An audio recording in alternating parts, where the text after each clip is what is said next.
Folan, pediatric intensive care pediatrician in chief, Dr. Pete Jennings, Chief Medical Officer here at Ascension Sacred Heart, and then Don Rudolph, President of Ascension Hospital.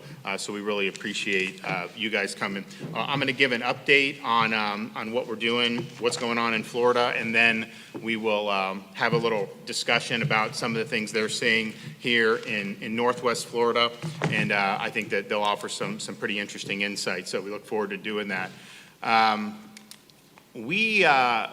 Here's what we've been seeing in terms of the cases that are coming in. And I know there's a lot of discussion about number of cases and all this. And while the number of cases is something that you look at, what we've always looked at is the positivity rate of those cases. And the reason for that is for every case that's detected through a positive PCR test, there are probably 10 other infections out there. The CDC recently came out and said they believe that 10 times as many Americans have been infected as have actually tested positive. So that would mean instead of 25 million or 2.5 million, closer to 25 million. There's other folks who've looked at the seroprevalence studies and think that number may be closer to 40 million. Whatever it is, I think everyone would agree that a positive test, the number of cases you detect, is not the sum total of the infections that you have throughout the community. And so if you test 25,000 people and your positivity rate remains stable, then you can double the testing capacity. You'll probably double the tests. Not really anything that would be unexpected. And so that is just something that's very, very important. What we've been doing, if you look at the slide, we were pretty much in that 10% range for positivity when we really started to ramp things up in March and into April. Now, we weren't testing nearly as much as we are now. Back then, you were pretty much testing people who were symptomatic, and usually people who were 65 and plus, sometimes a little younger than that, but that was really focusing on testing the folks who were going to be most vulnerable to the illness. As we got into April, we started testing more, but we also saw the positivity rate drop. And then really from the beginning of May through that first week of June, we were pretty stable, between 3 and 5% positivity. And so as we would increase testing, you would have some more cases, but the cases were very stable, very manageable. And then what we started to see as we got into the second week of June, and then now certainly over the last 10 days, yes, we're increasing testing. As you see in this past week, we've done more testing than we ever have by far. That May 17th week where you see the 243,000 tests, that was about 5 weeks worth of backlog negatives that got dumped that week. So we were not testing that much in that actual week. It was pretty much a consistent increase, but really jumped here in the last week to 10 days, which is a good thing. When you do that, you are going to find more cases because the detected cases are just a small fraction of the total amount of infections. But we have seen the positivity rate increase from the May standby of 4 or 5% to now 6/14 was almost 10% and now 12% with that. So when you see an increasing positivity, yeah, you're testing more, but you're finding more cases at a faster clip than if that positivity was stable. So that is something that we're really looking at, and as we're looking at all the different communities, seeing how that's going on, that positivity increase is really being driven by a big increase over the last 3 weeks in individuals testing positive throughout the state of Florida in younger age groups, particularly 18 to 44. And if you look at that 25 to 34 age group, that is now by far the leading age group for positive tests in the state of Florida. And that's something that's pretty new. Now, part of it was We weren't really looking for cases in those age groups when we were doing this in March and April, because as you see there, they're much less likely to see significant clinical outcomes, much less likely to be hospitalized, and way less likely to suffer a fatality. And yes, those fatalities are not all caused by COVID. They're fatalities with COVID, and so it does include more than just ones at that, but still, even with that, you still see the numbers in those younger age groups compared to the number of positive tests, very low fatality rates. And so you're seeing it in those groups who are less at risk, but you're seeing them test positive at much higher rates. I think 25 to 34 has been pretty close to 20%, and we're seeing it all across in the different areas of the state. This is the one kind of consistent thing. For most of this, you kind of had a South Florida story, then you had some other parts of Florida. Northwest Florida has always been, relatively low and stable. You are seeing South Florida, again, and Miami obviously has the most cases, but this is something that we're seeing, over and over. And basically, I think from talking to folks, this is basically socializing. You have graduation parties, you're going out, you're doing different things, and in certain environments, that's going to be conducive to transmitting the virus. So here is the breakdown. Where our cases are coming from, by and large, are in the less risk demographics. But as you can see, as you get into the particularly 75 and up, the infections, fatalities per infection, much higher, of course, than in those younger age groups. And so part of what we want to do is continue to do things that I'll mention, protecting the long-term care facilities, obviously advising the senior citizens to limit contact outside the home as much as they can. But for these younger groups, they need to be thinking about who they're coming into contact with who may be in the more vulnerable groups, because you've seen this thing spread amongst them and their cohort, and if it spreads to the folks who are more elderly, that's going to result in negative outcomes in terms of health. What we talked about in March, the whole mantra was flatten the curve. We were able to do that here. There was dire predictions of running out of hospital space by April, and running out of ICU and all this stuff. That didn't happen. We had abundant capacity, and so we were able to do that and clearly beat the expectations of what people had said. Part of the reason you did the flatten the curve is because you wanted to make sure that the healthcare system would have the capacity to deal with infections as they came down. And you knew that there were going to just be infections. If you spread them out over a longer period of time, then you're in a situation where you can handle that better than in a place where the infections just run wild and it overwhelms the system. So, and I think you can see in June where we're at, much better than where we were in March. In March, we had 7 state-supported testing sites. They did about 20,000 tests amongst them over those weeks in March. Now we have 41 various testing sites, drive-through sites, pop-up retail sites, walk-up sites, mobile RV, and they've done close to 500,000 people now in the state of Florida. And so when we did the phase 1, we put more testing sites around because we wanted people to be able to get tested, including one here in Northwest Florida. And so that is night and day. When we were doing this in March, if you were somebody who was 30 years old and you had been exposed but didn't have symptoms, there is no way you would have gotten a test. They just were too scarce. Now people, even if they don't have symptoms, are able to go to a drive-through site and get a test. So we're in a much different spot in terms of that. Also, PPE. One of the reasons why people were concerned about stress on hospitals was, yes, the patients coming in, and did you have enough capacity in beds, but also this PPE was in really high demand. There was a worldwide crunch on the supply lines. That has since loosened up. All the hospitals are in a much better shape. The Department of Emergency Management here in Florida has sent huge amounts of PPE out to various healthcare workers and first responders, including more than 40 million masks and over 12 million gloves, as well as 1.7 million face shields. So in terms of the PPE, we have the PPE. Hospitals are in a much better spot with that, and then they're going to be able to handle patients as they come in a much better way.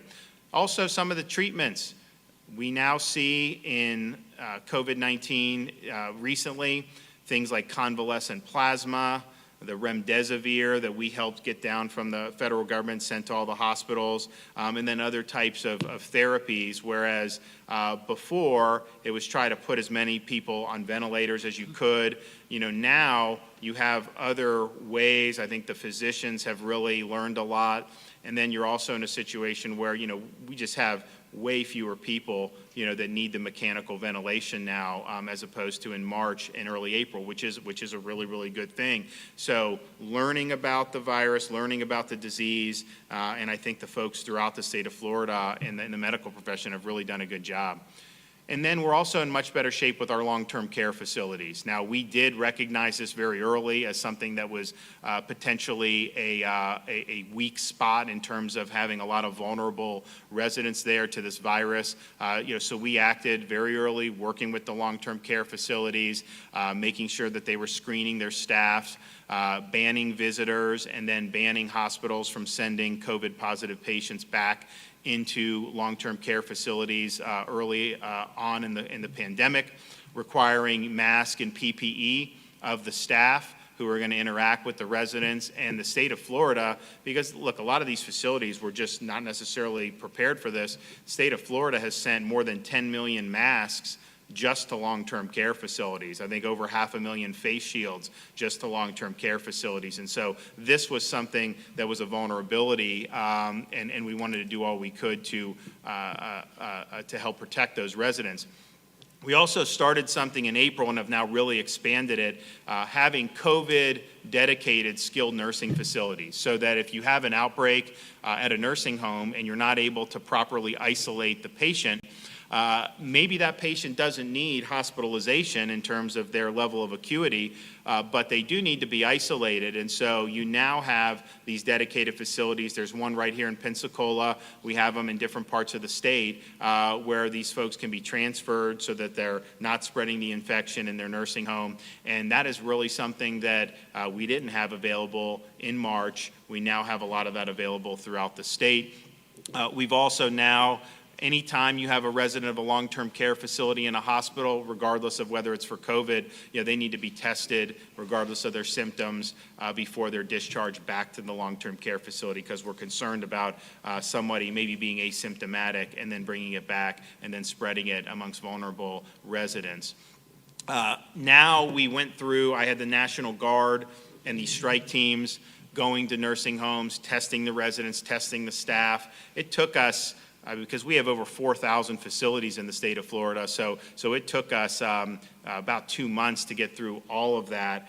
Now what we're doing is every 2 weeks, every staff member, employee at a long-term care facility needs to be tested. So we have a system in place where those tests are being distributed to all the long-term care facilities, and we're going to be getting data on the long-term care facility workers, hopefully in real time as they're testing. And this is something that is a mandate and a requirement. That is a way to, if somebody is positive, you can isolate that worker so that they're not interacting with the residents and spreading it there. Nationwide, if you did an honest accounting of how, and not all states have done that, but if you were honest about it, certainly more than 50% of the COVID-related fatalities have been with residents of long-term care facilities. And so that is absolutely our number one area of vulnerability when it comes to COVID-19. We've obviously done a lot on infection control, helping them as best we can. There's a look at the COVID-dedicated nursing facilities. So you see you have DeLuna Health and Rehab here in Escambia. We have one in Tallahassee. So for Northwest Florida, you have a couple different options. The one in Jacksonville was the first one that was done in April. And now we're going to be opening up one in Miami-Dade County on, I think, July 1st down there at the old Pan American Hospital building. So this is there. Didn't have that 3 months ago, and I think that this will help protect the most vulnerable. And throughout this whole time, 80%, almost 80% of the long-term care facilities in Florida have not had a COVID positive resident, which is, I think, pretty good given how contagious this disease is and particularly how it can pass asymptomatically. They've worked really hard. Obviously, we've tried to support as best we can. And of course, the brunt of the COVID-related fatalities are in that 65 and plus age group, certainly, particularly in the long-term care facilities. And I think one of the messages that we have, we've advised from March and continued to advise on all our executive orders, all our public health advisories for folks who are in those vulnerable age groups or who have underlying medical conditions to limit, to avoid crowds, limit contact as much as you can with folks outside the home, just given that, we're seeing this circulate with young people in particular. There is a vulnerability there if you're maintaining close contact. By and large, the folks here in Florida, the seniors, have been very, very diligent. And I know it's gone on now. We're in the third month of this, and I know it can be tiring. But we would just ask maintain that diligence right now. And if you're in one of those younger groups, make sure that you're behaving in ways that aren't going to put someone who's more vulnerable at risk. We also talk about avoiding the 3 C's: closed spaces with poor ventilation, crowded places with many people nearby, and close contact settings such as closed range conversations. That's just the reality of how this thing likes to transmit. In Florida, and you're seeing cases across the entire Sun Belt, and I'm not exactly sure why you're seeing it there as opposed to other places, but one of the things that I think is a factor is as it gets warmer in Florida, people want to beat the heat. They want to go inside. They want to do air conditioning. So if they're having a party or getting together, they're much more likely to be doing that indoors, in the AC, in a closed space. That is going to increase the risk of transmission of the coronavirus. Outdoor transmission, particularly in sunshine, heat, and humidity, has not been something that we've seen a lot of here in the state of Florida. And I think the data has been pretty clear throughout most of the United States and most of the world that you just don't see a lot of outbreaks tied to outdoor activity. Now, it doesn't mean that they can if you're really close in a really large group. I mean, obviously, we've seen or some suspected that you may have seen some of that, in the U.S. recently. But I'd say from run-of-the-mill activity, outdoors is going to be better than indoors. And now crowded places, none of the stuff in our phase 1 or phase 2, would permit necessarily to have a crowded place in any of these things. But I know not everyone has been following, all the different rules. But just understand that is going to be a situation where you're going to have much more likely to have a transmittal of the virus. And we've seen that with some of the clusters that have been identified, particularly amongst these young peoples. I think some of the folks here may talk about it, but, they'll say, what did you do? Oh, we had a big graduation party for all my friends were over. Well, and then you ended up having a bunch of them end up getting infected. So the 3 C's are something to think about, avoid them as much as you can. And then in addition to that, particularly when you can't socially distance, wearing a facial covering. We've advised that since the beginning of May, including and especially for face-to-face businesses. And I think you've seen that with businesses who do things like hair salons and barbershops. You see a lot of restaurants where the servers are wearing the facial covering and the gloves. And I think that's a good thing to do. I think it gives customers a lot of confidence that you're really putting safety first. Obviously, washing hands. And if you are sick or have symptoms, then certainly stay home. You have an ability to get a test at all these sites, but stay home and don't infect other people. We think that's a responsible thing to do. So that's where we are. I think the increased cases are being driven, a lot of it because you are seeing much more spread amongst the younger demographic. I think that positivity rate, we'd like to turn that and get that going in a downward direction. We are testing a lot more, and so part of this is you're testing in areas you wouldn't have been testing before, particularly in that 18 to 34 demographic. But it's important to identify who may be carrying this so that even if they aren't significantly ill from this, that they don't pass it to somebody else. else who may end up being more vulnerable to a serious illness. And so I appreciate being here. I want to turn it over to Tom to make some comments, and then we'll let some of the other physicians speak, and then maybe just have a discussion. So, thank you so much, Governor DeSantis, and we welcome you to Ascension Sacred Heart in Pensacola. We're glad to be with you again, and we're so grateful for your leadership. You and your team have been exceptionally responsive to our needs and consistently open to our input. We're grateful for everything you're doing to help protect our communities and our families during this unprecedented time. And we thank you for your strong advocacy on behalf of Floridians with the federal government as they provide aid in the form of CARES Act funding.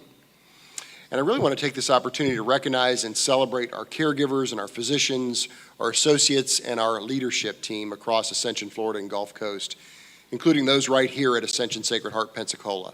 Their efforts have been extraordinary, and they've gone above and beyond, tirelessly and selflessly, every moment of every day to provide clinically excellent, compassionate, personalized, safe care for every patient, every loved one, and they've cared for one another. I also want to emphasize, for anyone who needs care, especially if it's potentially for a serious illness or injury, don't delay getting the care you need. We have enhanced safeguards and state-of-the-art screening and infection prevention practices in place to ensure safety, clinical excellence, comfort, and healing. We continue our COVID-19 readiness and response plans to both eliminate the spread of the virus and to immediately surge, if necessary, to care for an influx of patients should we experience that. And we continue to lead Pensacola and the Panhandle in providing COVID-19 testing, including at our multiple drive-through locations. As we continue to work in close partnership with local, state, and federal authorities and health officials, we also need your help from everyone across our community. You can help by following the guidelines that we've been encouraging you to follow all along. Wash your hands frequently, maintain appropriate physical distancing, and wear a mask in public to protect others. This is a public health safety measure similar to safety standards we follow every day, like obeying traffic laws. This is no different. Take care of each other. Don't leave home without a mask. This challenge is far from over, but I'm confident that we'll get through this together and emerge smarter and more unified as Floridians than ever before. And again, we thank you and welcome you, Governor DeSantis. And now it's my pleasure to introduce the president of Ascension Sacred Heart Hospital here in Pensacola, Dawn Rudolph. Thank you, Tom. I'd like to echo actually what Tom said, and thank you, Governor DeSantis, Mayor Robinson, and all of our local and state leaders and our healthcare workers here today. This pandemic has been unlike anything any of us have seen in our lifetimes, and we thank you for your leadership and collaboration as we worked through it together. To all of our healthcare professionals and essential workers everywhere, thank you for all that you continue to do. We know that it's not easy, especially for those that are in the front line. And I also especially want to thank everyone at Ascension Sacred Heart, Pensacola, for their tireless, selfless devotion to our patients and their loved ones. To our Ascension Medical Group staff here in Pensacola, thank you for your commitment to being the first to set up community-based drive-through COVID-19 testing and for continuing to do it today. Thanks to you, we've conducted more than 13,000 tests since we started back in March. We are grateful for our wonderful laboratory staff who enabled us to quickly begin analyzing tests in-house so that we could reduce the turnaround time and preserve PPE. We've been blessed to be able to assist other community hospitals and facilities across the region with quick analysis of their COVID-19 samples. I want to emphasize this. If you feel sick or have come into contact with someone with COVID-19, go get tested and quarantine until you get negative results. This is an important step to help us contain this virus and protect our healthcare workers. You've probably heard this a lot, but it's worth repeating. If you need emergency care, whether for your adults or for the little ones, do not delay. We are here and we're open to safely care for you, just as we've always been, especially in cases of stroke and heart attack, and don't let the concern about the virus keep you away. We are here for you. Again, thank you to our staff, to government and public health leaders, and to this wonderful community who has supported us and had been alongside us throughout this entire fight. We appreciate the collaboration. We all have to be in this together to keep our community safe. Thank you. And now I'd like to introduce our Chief Medical Officer for Ascension Sacred Heart Pensacola, Dr. Peter Jennings. Thank you, Dawn. First and foremost, I want to thank all the doctors, nurses, and many wonderful caregivers and support teams within the community and across Ascension Sacred Heart. And thank you to the governor, the mayor, and our community as well for all of the support. Our state has seen a notable increase in COVID-19 cases in recent days. But there are steps that every single one of us can and should be taking to stop the spread of this virus. No matter your age or your health status, everyone needs to take this virus seriously. It can be unpredictable and impact people of all ages. Here are some steps we must take right now to stop the spread. Maintain social distancing. Keep at least 6 feet between you and others when in public. Don't gather in crowds. Wear a mask in public, especially if you're in an area where you can't social distance. I wear one to protect you. You wear one to protect me. As Tom said, this is a public health decision. And the latest research has shown that when everyone wears a mask, it can cut down on the likelihood that you will get COVID or give it to someone else, especially the most vulnerable in our community. I can't stress the importance of this enough. Wash your hands frequently with soap and water for at least 20 seconds each time, especially before eating, after touching anything, and after being in public. Have hand sanitizer with you in case soap isn't available. When coughing or sneezing without a tissue, cover your mouth and nose with the inside of your elbow. Don't touch your face. Stay home if you feel sick. Keep surfaces clean and be sure to give disinfectants the adequate contact time with the surface to ensure it's properly cleaned. Disinfect frequently, especially on those items that are frequently touched, such as grocery carts, car keys, doorknobs, door handles, and shared surfaces. If you have symptoms of COVID-19, get tested immediately and stay quarantined until you have a negative result. It's going to take all of us working together to stop COVID-19 from spreading. But we can do this. We can by following these guidelines and any other guidelines from the government and health officials, as well as advice from infectious disease experts to help stop this highly contagious, deadly virus from spreading. Next, I'd like to introduce Dr. Jason Folan, Pediatrician-in-Chief of the Studer Family Children's Hospital. Thank you, Dr. Jennings. As everyone has said, thank you, Governor DeSantis, for his leadership, and to all our government and public health leaders. And a special thanks to the caregivers and essential workers who have never wavered in their dedication to providing great health care. One common misconception about COVID-19 is the notion that the virus only affects older populations or that it's only older people who are at risk of dying. That is simply not the case. While the virus does appear to impact older individuals in more and different ways, the reality is that we have seen younger people contract the virus and die from it as well. And this is really important. Even if you get the virus and do not show symptoms, you can still pass it along to your parents or grandparents or any other loved ones who are in more vulnerable groups or have pre-existing conditions. Wearing a mask protects somebody's grandma and grandpa. So we all need to take this seriously and think about how our actions can not only negatively impact our health, but can also negatively impact the people around us. Now is not the time to get complacent. The virus is here, and we all have to work together to keep ourselves and everyone around us safe. Finally, I want to reassure all parents that we are here for you at the Studer Family Children's Hospital at Ascension Sacred Heart. We have safety protocols in place to ensure your safety should you need us. So if your little ones need care, please don't delay in seeking it. Thank you. Well, great. Well, I appreciate everybody. Now, Tom, you said, if you need care, come in. Can you explain what differences you saw? I mean, obviously, when we got into March, The elective procedures were suspended, but I think you guys, everybody saw a decline in people coming in for things like heart and stroke.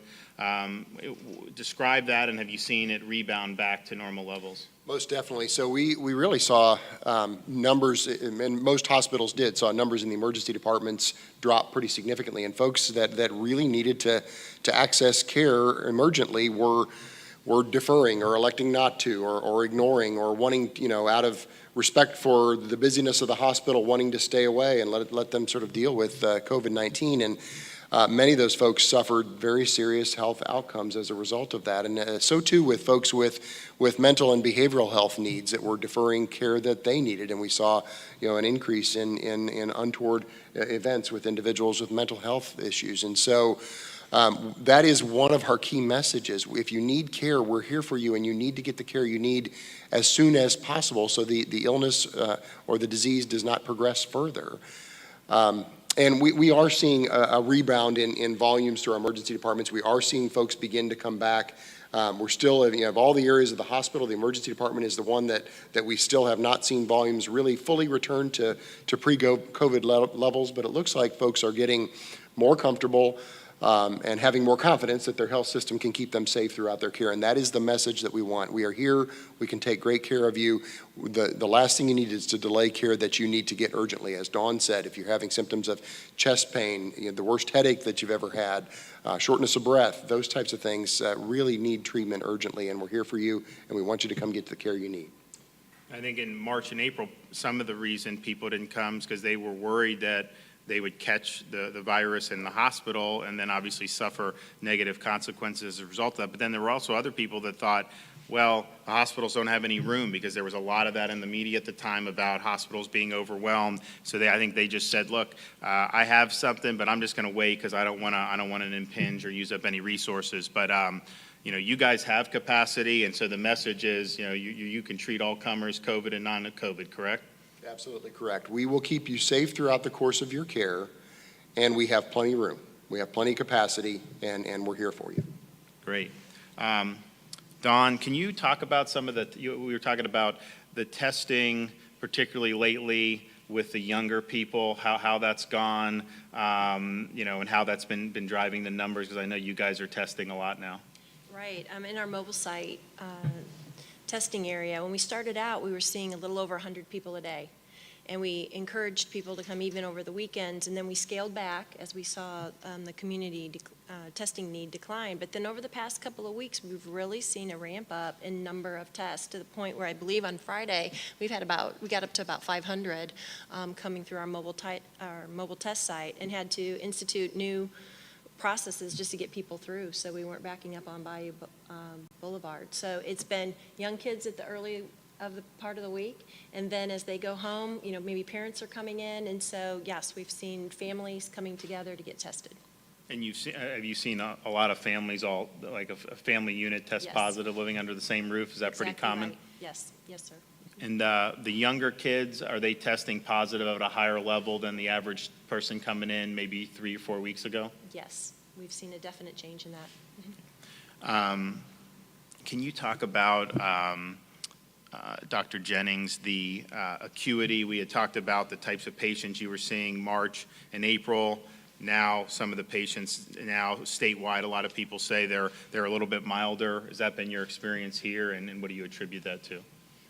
Yes, absolutely. So our overall positivity rate for the mobile testing site has been approaching 20%. Tends to be younger individuals. Those individuals tend to be the more commonly hospitalized patient now, as opposed to the elderly individuals that we saw in March. Those elderly individuals frequently had comorbidities, heart issues, lung issues, et cetera. That really complicated their overall disease severity, where they ended up in the ICU. We're not having nearly the ICU rates that we had in the past. And you attribute that mostly to there being the younger demographic that you're seeing? Yes, sir. Yep. And then, Dr. Fullen, you had made a point about just how viruses work as respect to that earlier. Can you talk about maybe that may have contributed to? Yes. So we do know viruses, and particularly this virus, is mutating over time since it first entered into China. And I think what's happened is that the less aggressive virus is the one that's spreading throughout the community. People who, in the beginning, who were getting sick and dying weren't spreading the virus. And on top of that, elderly populations were isolating themselves. So we're seeing maybe a less virulent or less strong virus spread throughout the community in a population that doesn't have a lot of symptoms, such as the 18 to 30-year-olds. Are you guys testing everyone who comes in for treatment now, or how is that working at this Everyone hospital? that's coming in for a procedure, for an operative procedure, is being tested a few days in advance. Folks on labor and delivery are being tested, so yes. Not every patient, but certainly those patient populations are. And nobody's having any type of procedure without having a negative test in front of it. So if they're positive and it's not necessary, it just gets postponed? That's correct. And Yep. then if you're labor and delivery, do you just move them to like the COVID wing and then they give birth, or how does that work? No, they're there on the labor and delivery unit and cared for with all the proper PPE and Negative they're pressure isolated. and all Yeah, that. that's correct. That's right. And then if somebody gets into like a car accident and then they need care, are you also swabbing and testing that individual? Yes. So when a trauma patient or an unexpected emergency enters into the hospital, we swab them right away. And while we're waiting for the swab, we put on all the proper protective equipment. And then if they are positive, they are isolated similar to anybody else, even though they did not come in primarily with the symptoms of COVID. If it can wait until you get the positive test, or the test result back, then the procedure waits until the test result is back. But if it's emergent, such as a trauma, Dr. Folan's absolutely correct. Proper PPE is worn by the caregivers to protect the caregiver.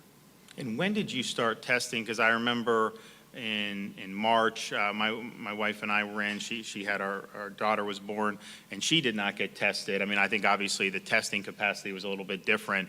And then we put in the elective surgeries at the beginning of May. Was that when you did the elective surgeries that you decided to make sure you're testing people? Or when did that? Because we're seeing that throughout the state. We're seeing hospitals. I mean, they're doing a lot of tests, and they're picking up a lot of people who are in the hospital for other reasons and are asymptomatic. And I assume that probably started right when the electives were put back in, but it does seem to be a little bit more widespread, I think, in the last few weeks. For us, it actually started just after May 4th when we reinstituted non-urgent procedures.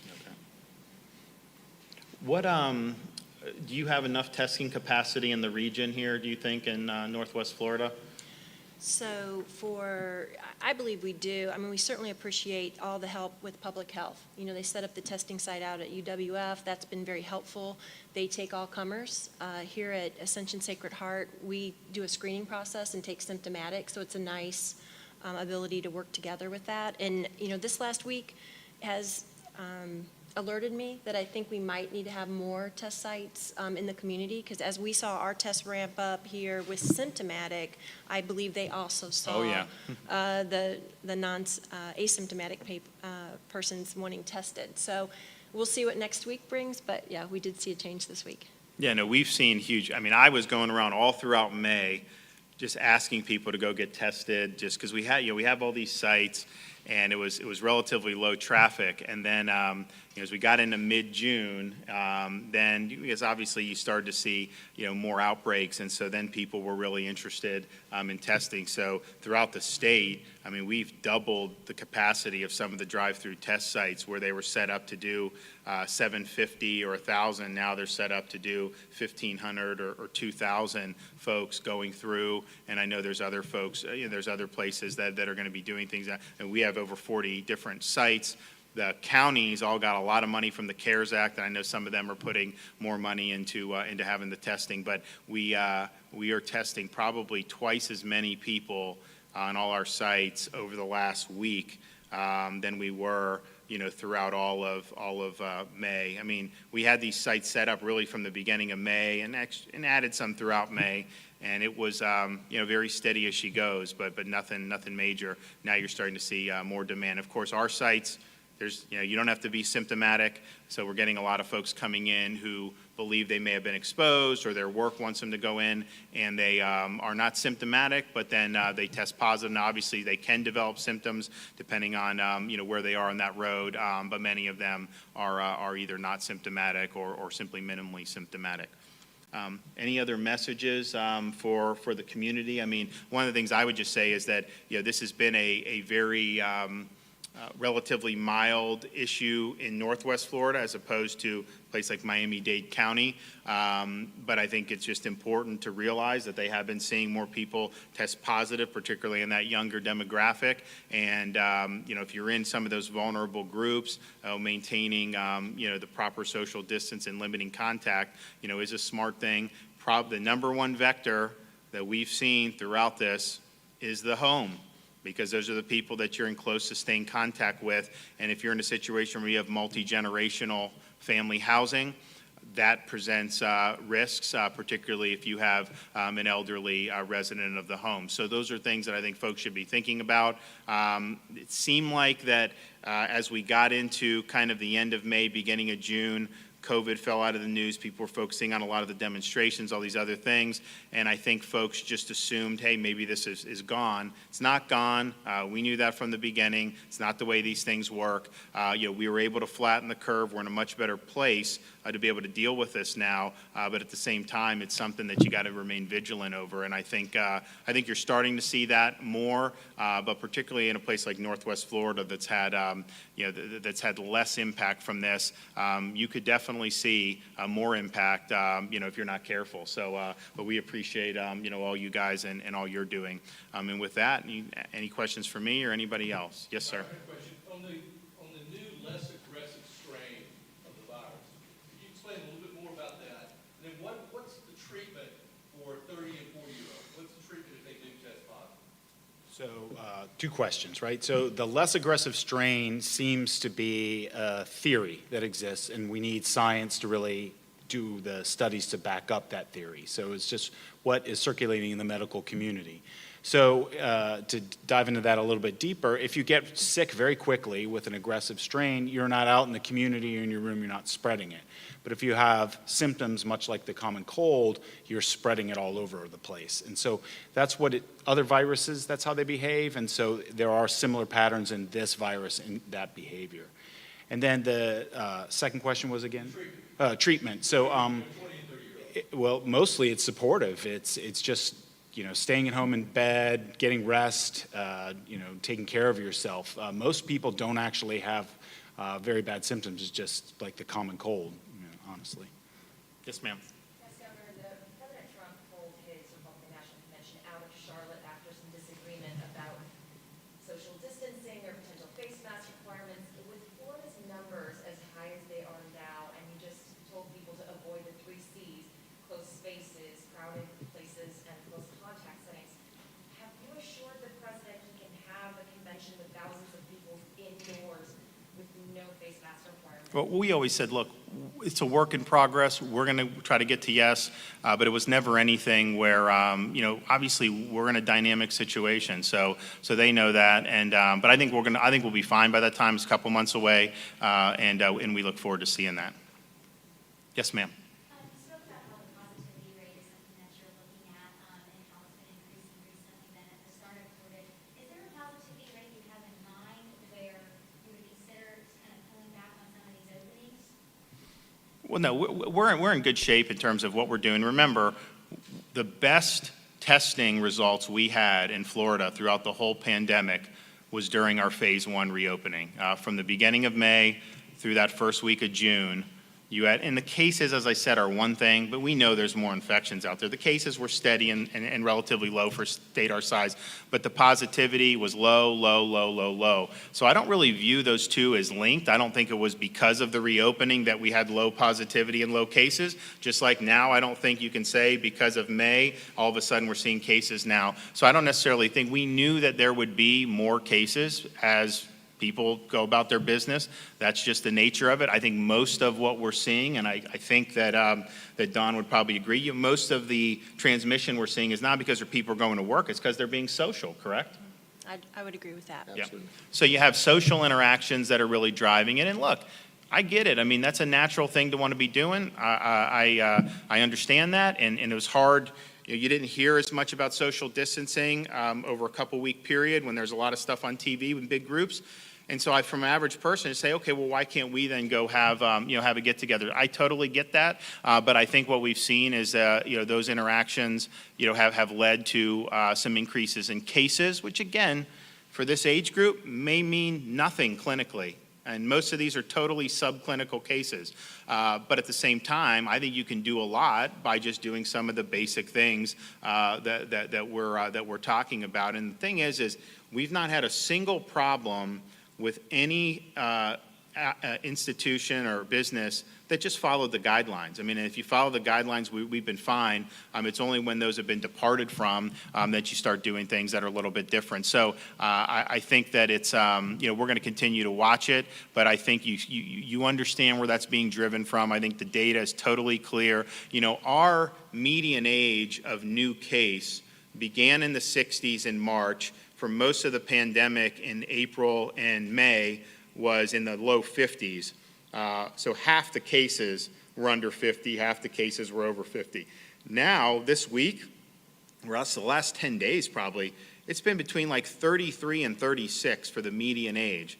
Half the cases are in their early 30s or below. And then of the ones that are over that, there's a huge bulk of them in their late 30s and in their 40s. So it's been a real significant shift in terms of who's testing positive, and who's testing positive at the higher rates. But I think it's something that can be dealt with by just taking some basic precautions. And I think you've seen that here. I think you'll see that here in Northwest Florida as well. Yes, sir. Governor, thanks for coming over to the Western Panhandle today. Craft brewers are a growing small business segment here in the Panhandle.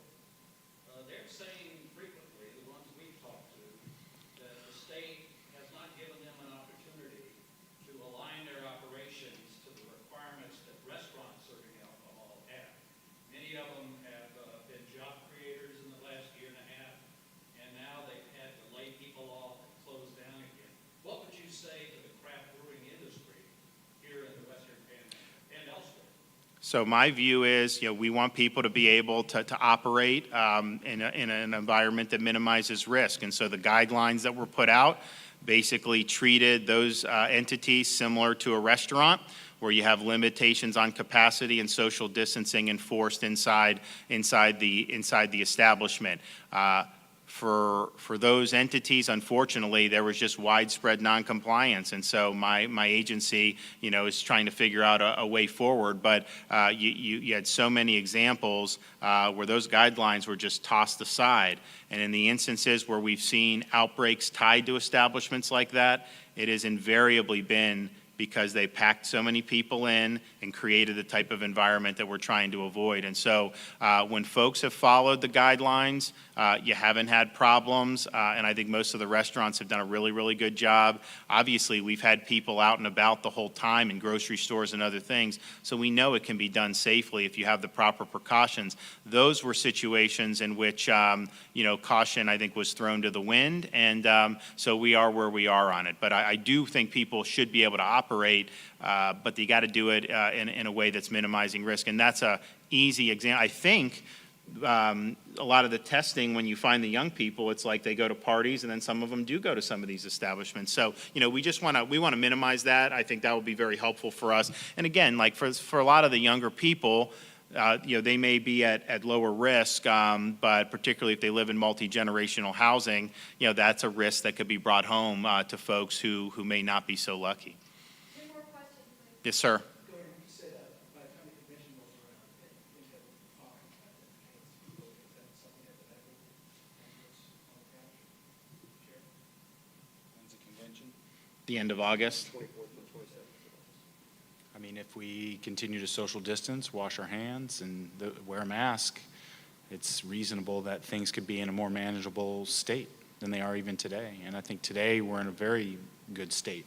I mean, we understand the disease for the most part and know how it spreads. Yeah, I mean, look, I think that it's also the case, I mean, we're in much better shape than we are, as I mentioned, in March and April, both in terms of the capacity, of the infrastructure, but also when you're hearing about the patients coming in being less clinically severe, I mean, that's a huge thing. That's very, very important. And so when you have, and I have the, you know, the big slide here about the age stratification, but this is something that's significant because the cases being driven by this cohort there in the kind of the 18 through 44, again, it doesn't mean that every single person who would get it in those age groups are going to have no complications. There have been some you see, small percentage, but you do see it. But by and large, you know, that's what's driving the cases.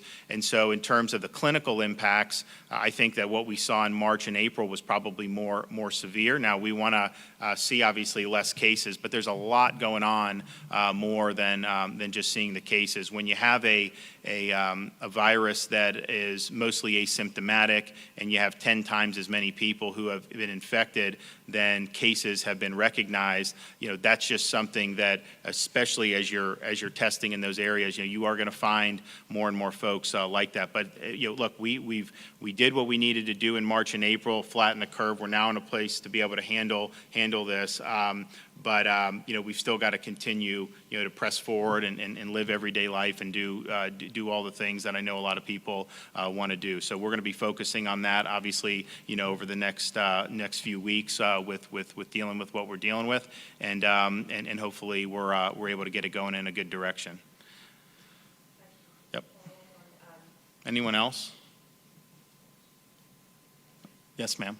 Governor, you talked about the age range that we're looking at right now, the younger group. You have already pulled back with the bars, closing those or restricting them. Are there any other statewide mandates you could see imposing Well, to control that age range? Well, you can't control those. I mean, like that's the thing. Like, they're younger people. I mean, they're going to do what they're going to do. And I think the pubs was mostly just a matter of administration. There was no way to ensure compliance because it was so widespread non-compliant that the secretary took the action they did. And I said, you know, do what you got to do to ensure compliance. But at the end of the day, as much as you want to see, my view is I'd rather have those places open, complying, because I think that's probably less risky than what a lot of the young people end up doing. They're still going to do things most likely, and you may end up doing things in ways that are even more risky. So it's not an easy thing, and I was young once, and I understand kind of the mindset, but that's just kind of what we're dealing with. So I think it was more of just if you followed the guidelines, you're fine, and everyone's been fine. I mean, we've seen throughout the state, we've had Universal Studios. They have this great safety plan. You know, they have the different things, mask, all this other stuff. They've done a great job. You know, they haven't had any problems. And it doesn't take a lot. You just got to be careful, and you just got to take, you know, certain steps to be able to do it. And I think what they saw with some of those things was just, you know, totally everything out the window. And then that makes a big difference. And so we would just ask people to, you know, to be conscientious of what's going on. Now, when this becomes more front burner in the media, people do pay more attention. And we had basically no one talking about this for a couple weeks at the beginning of June, end of May, beginning of June. Now that it's more front and center, I think people are going to be a little bit more conscientious. I can just tell you, you know, in March, you know, you wouldn't shake anyone's hand, you do all this. As we got into like May, you know, I'd see people kind of, you know, doing things a little bit more cavalierly than they had before. And again, that's just natural because you want to act like kind of a normal, you know, want to have normal human interactions, and I understand that. But I do think you saw some of the vigilance wear down a little bit, and so that's why, you know, to have some of the physicians, you know, providing the message about what's important, you know, to provide, you know, to have Tom here doing that is really, really good. And so for the community in Northwest Florida, you know, it doesn't take a lot. You know, just do the basic things that we've been talking about, particularly when it comes to our senior citizens, making sure that they have the proper distance and are not put in jeopardy. That will really go a long way. All right, yes, one more. I gotta. Yes, sir. Governor, are you satisfied that the unemployment compensation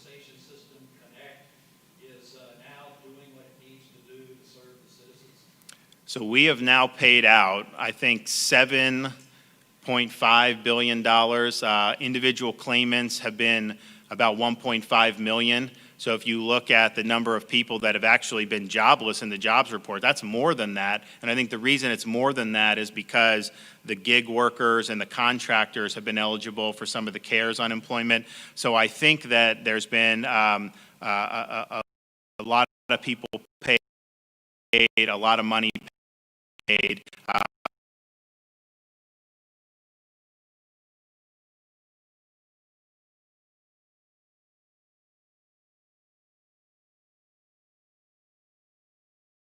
Want to get back to work, but it's been a difficult economic situation, and to have that type of money come out, have 1.5 million claims paid out, individual claimants, that's much better off than we were, at the beginning of April, where the system was basically broken in half.